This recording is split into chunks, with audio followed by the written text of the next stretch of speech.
Hi, guys, and welcome to our series all about Wix forms.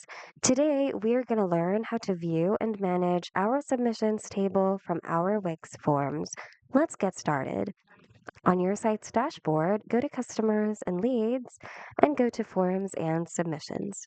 Here, look for the form that you want to work on and then click on the three dot button that corresponds to it.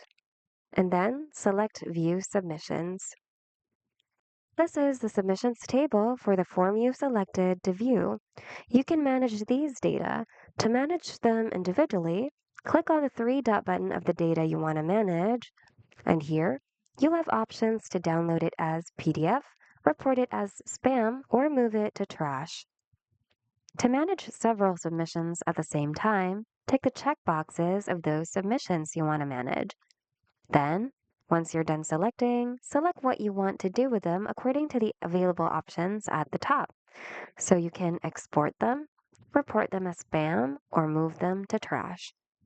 So there you have it. That's how you view your form submissions, and also feel free to manage them according to the available options on your dashboard. And that's it for today, guys. We hope this video was helpful. Thanks so much for watching, and see you in the next video.